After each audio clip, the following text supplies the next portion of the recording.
Hindi alam ni Cleo kung bakit siya kinakabahan. Wala namang mangyayari ngayong gabi. Dadalo lang naman sila ng party.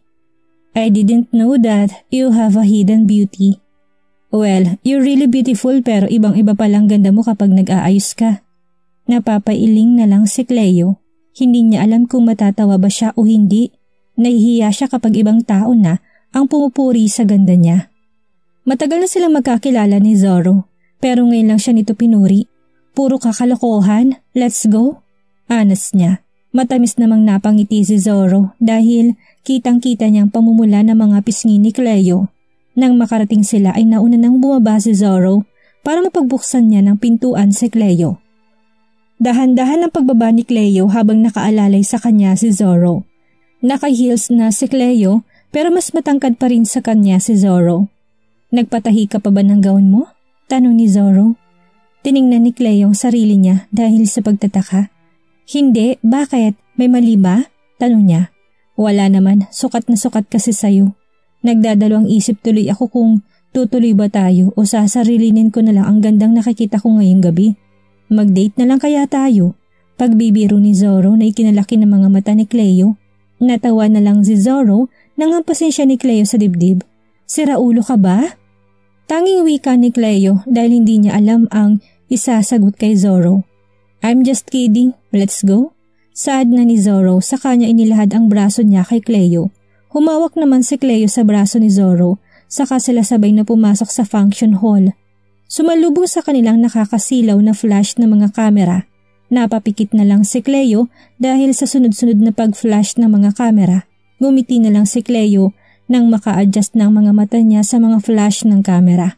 Naglalakad na silang dalawa sa red carpet. May mga ilan na papatingin sa kanila habang ang iba naman ay may kanya-kanyang mundo. Naagaw na nilang atensyon ng ibang mga bisita dahil bago sa paningin nila si Zoro at si Cleo. Halos lahat ng mga bisita sa event na yun ay nasa pare-parehong industriya sa mundo ng negosyo. Halos magkakilala na silang lahat dahil sila-sila lang din naman ang dumadalo sa party ng mga kapwa nila negosyante kaya napapatingin sila kay Zoro at Cleo dahil bago sila sa paningin nila. Naiilang man si Cleo sa titig sa kanila ng ibang bisita. Nagpatuloy na lang siya sa paglalakad kasama si Zoro. Hanapin na muna natin si chairman para mabate. Saad ni Zoro na ikinatango ni Cleo. Nakasunod lang si Cleo kay Zoro habang hinahanap nilang chairman ng kumpanyang pagtatarabuhuhan nito. Good evening, chairman. Magalang na bati ni Zoro. Natigil naman sa pagkikipagkwentuhan ng isang matanda para lingunin si Zoro. Mr. Zoro Robles, I'm glad to see you here. Ang akala ko hindi ka na makakarating. Wika nito sa kanya. Bahagya lang naman ngumiti si Zoro. Happy birthday, chairman. Pasensya na po kung presensya lang ang dala ko. Biglaan po kasi ang natanggap kong invitation kaya hindi na ako nakabili ng present for you. It's okay, iho. Aanin ko pa napakaraming gift. Kung wala naman akong bisita. Kumain na ba kayo? Napatingin si chairman kay Cleo. Ngumiti naman si Cleo. Is she your girlfriend? You have a good taste. Anas ni chairman ay kinatawa ni Zoro. Tipid lang naman ngumiti si Cleo. Girlfriend ka agad? Hindi ba pwede magkaibigan muna? No sir, by the way. She's Cleo Sandoval. She's my friend. Pagpapakilala ni Zoro. Naagaw ang atensyon ng iba nang marinig nilang apelyidong binanggit ni Zoro. Kilala nila ang pamilyang Sandoval sa bansa.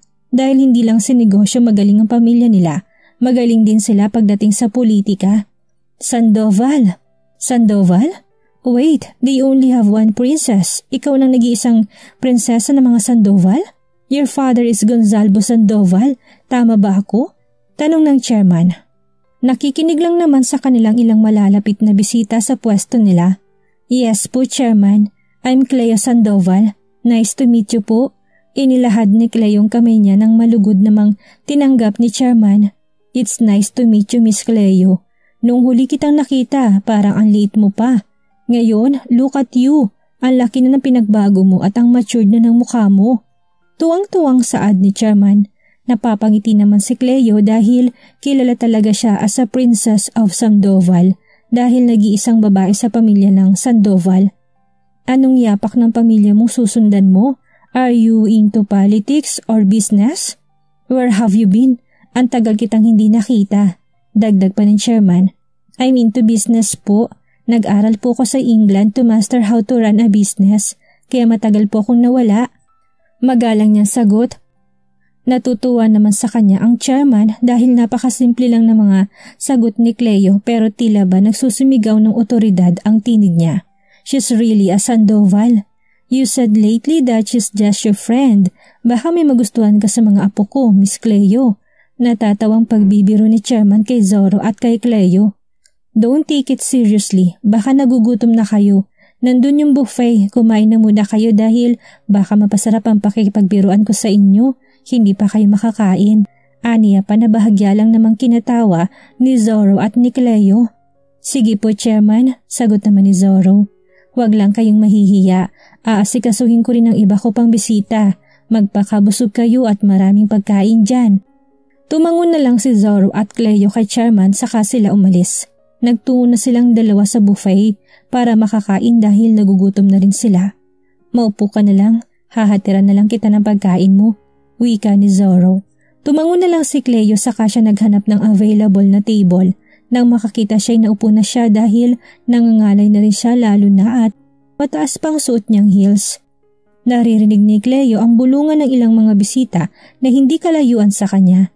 Hindi naman siyang may birthday ngayong gabi pero bakit naagaw niyang atensyon ng iba? Hindi niya nalang pinansin ng mga bisitang pinag-uusapan siya as long as wala silang binibitawang hindi magandang salita laban kay Cleo. Nang matapos manguha ni Zorro ng pagkain ay kumain na silang dalawa ni Cleo. Kung nakakatunaw lang ang tingin, kanina ka pa natunaw, anas ni Zorro. Tiningnan ni Zorro ang ilang mga binatang nakatingin kay Cleo habang umiinom ng wine. Nilingon din ni Cleo ang tinitingnan ni Zorro.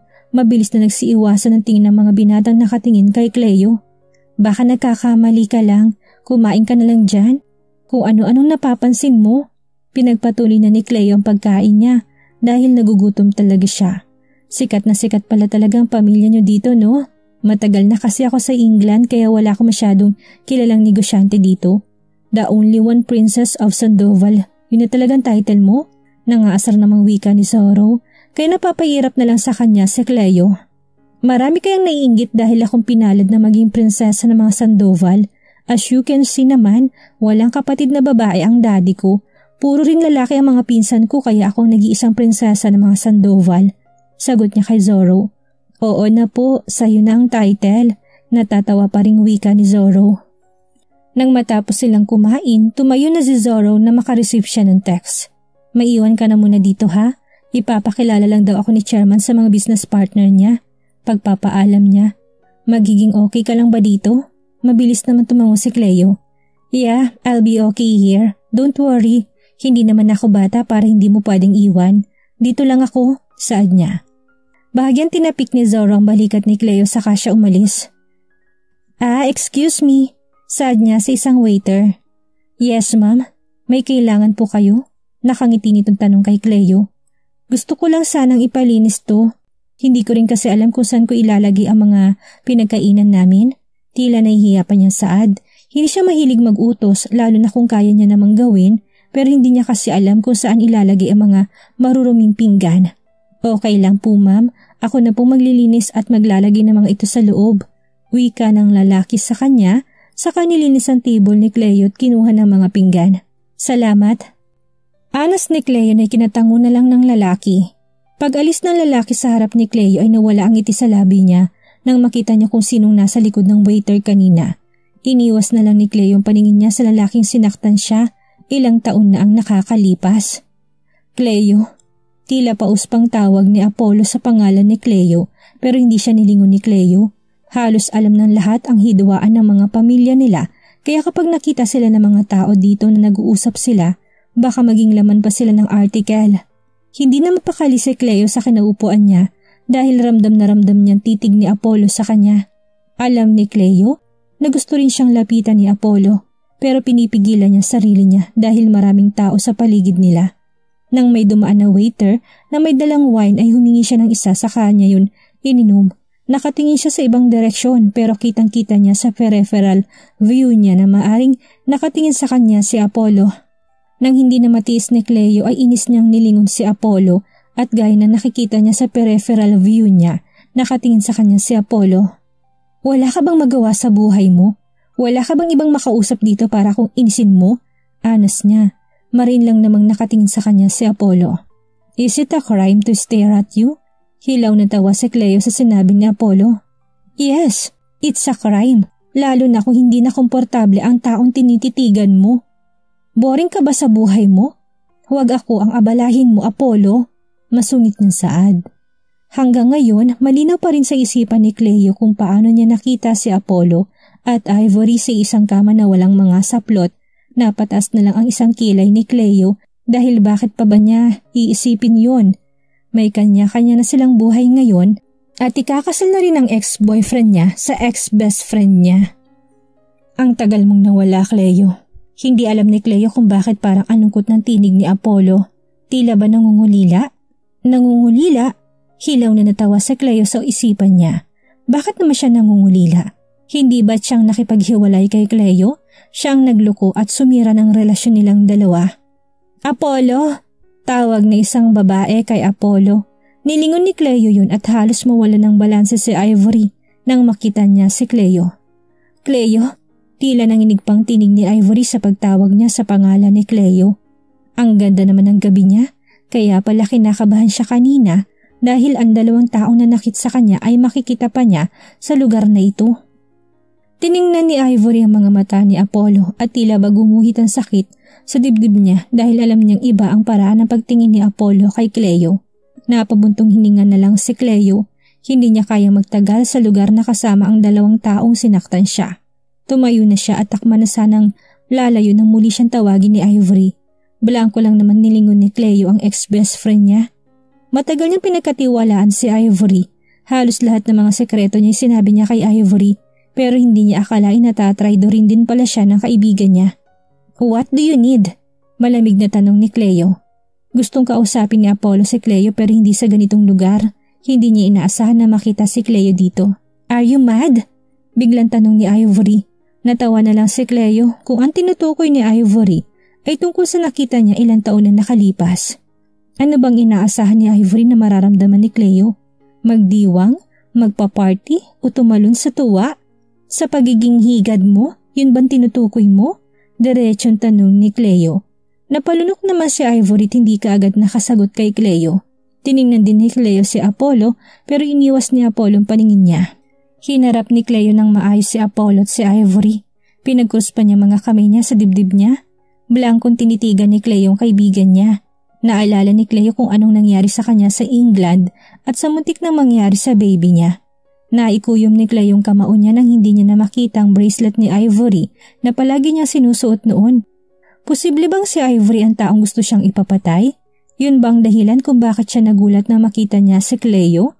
Ang saya niya namang tingnan. A cheater and a traitor. Perfect match? Nakangisi niyang sad.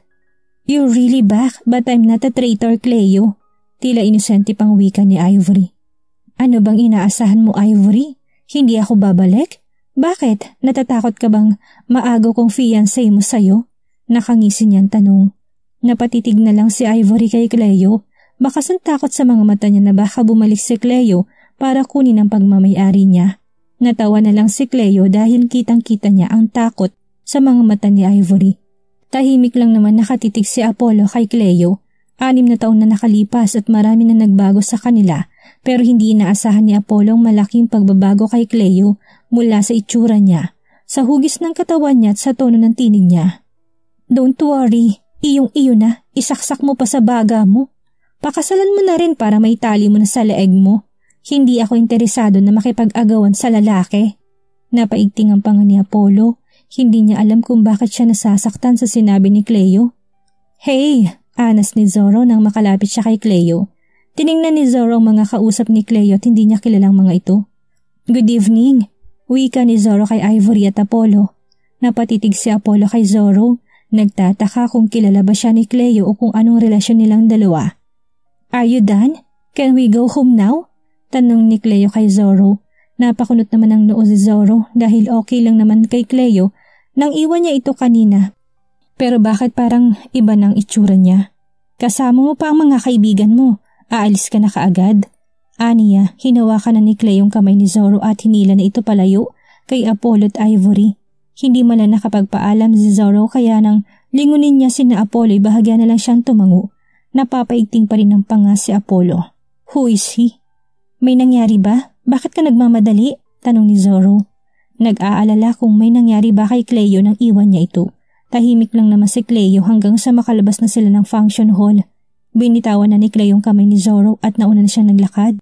Sinabayan naman siya ni Zoro dahil hindi niya pwedeng hayaang umuwi ng mag-isa si Cleo. Hey, answer me. May nangyari ba? Tanong pa rin ni Zoro. Nang makasakay na si Cleo sa kotse ay sumakay na rin si Zoro at hinarap niya si Cleo na kunot ang noo.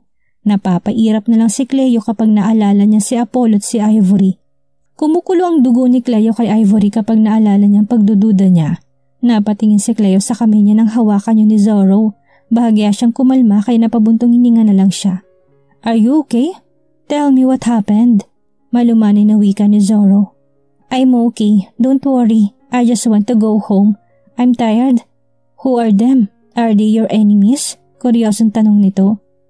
Tiningnan ni Cleo si Zoro at bakas ang pag-alala sa mukha niya na para bang nakonsensya siyang iniwan niya na mag-isa si Cleo.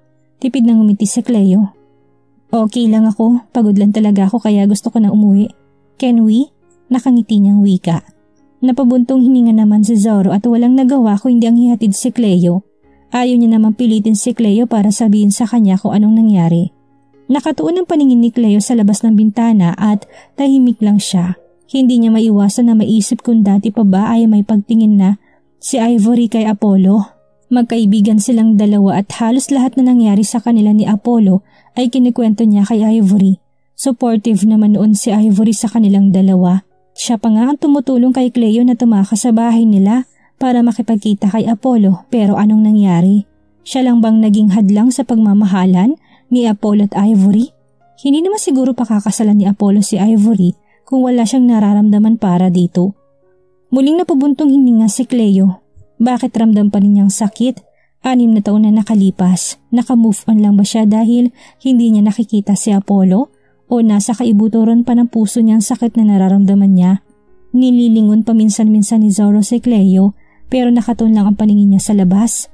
Hindi niya naman na ito kinausap dahil mukhang pagod na nga siya. Nang makarating sila sa bahay ni Cleo, pinagbuksan na ni Zoro ng pintuan si Cleo at inihatid na rin sa loob. Gusto mo bang magkape na muna bago umuwi? Tanong ni Cleo. Hindi na, uuwi na rin ako. Gabi na rin kasi, magpahinga ka na at alam kong pagod ka na tinaantok. Sagot ni Zoro. Hinarap ni Cleo si Zoro. I have to go now, Cleo. Thank you for being my muse for tonight. I'll visit you here when I have time. Aniya sa kaniyakap si Cleo. Napangiti naman si Cleo, tinapik na lang din sa likod si Zoro. Good night, Zoro. Mag-iingat ka sa pag-uwi mo. Message me kapag nakauwi ka na. Saad ni Cleo na maghiwalay na sila ng yakap. I will. Good night, Cleo. Nagpaalam na si Zoro at pinanood na lang ni Cleo ang paglayo ni Zoro sa kanya. Nang makalabas na si Zoro ay pumasok na rin siya sa kwarto niya. Napangiti siya nang makita niyang mahimbing nang natutulog ang anak niya. Hinalikan ni Cleo ang noo ng anak sa inayos ang kumot nito. Inalis niya na ang heels niya at hinubad na rin ang dress niya. Hindi naman siya nahihirapan dahil kita naman ang likod niya kaya abot na abot niya lang ang maliit na zipper sa likod ng puwet niya. Samantalang hindi naman maalis sa isipan ni Apollo si Cleo. Bumabalik sa isipan niya kung gaano ito kaganda kanina. Perfect na perfect sa kanya ang gown niya. Mariing napikit na Apollo mga mata niya nang maalala niyang kitang-kita ang likod ni Cleo sa suot niya. Hindi naman may tatangging bagay na bagay sa kanya ang suot niya kanina. Pagka-uwi niya dumiretso sa kagad sa kusina para manguha ng wine at dinala yun sa kwarto niya. Nasa veranda siya ngayon habang sumisimsim ng wine. Tila ba tumatatak sa isipan niya itsura ni Cleo kahit na anong gawin niya hindi mawala sa isip niya. Muli niyang nilagok ang kalalagay niyang wine sa wine glass niya nang maalala niyang lalaking kasama ni Cleo sa party. Who is he? At anong relasyon niya kay Cleo? Bakit ba apektado pa si Apollo gayong siya naman itong may gustong hiwalayan noon si Cleo dahil sa hidwaan ng pamilya nila? Naituon niyang atensyon niya sa pagtatrabaho sa kumpanya nila kaya hindi niya masyadong iniisip si Cleo. Ang akala niya hindi niya na ito makikita at mananatili na ito sa ibang bansa. Akala niya magiging maayos ng lahat pero bakit nalilito pa rin siya ngayong bumalik na si Cleo?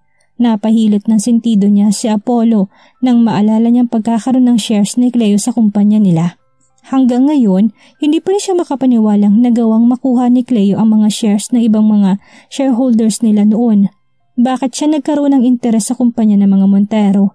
Bakit niya binili mga shares ng iba kahit na mahalang benta sa kanya? Ano ba talagang plano niya?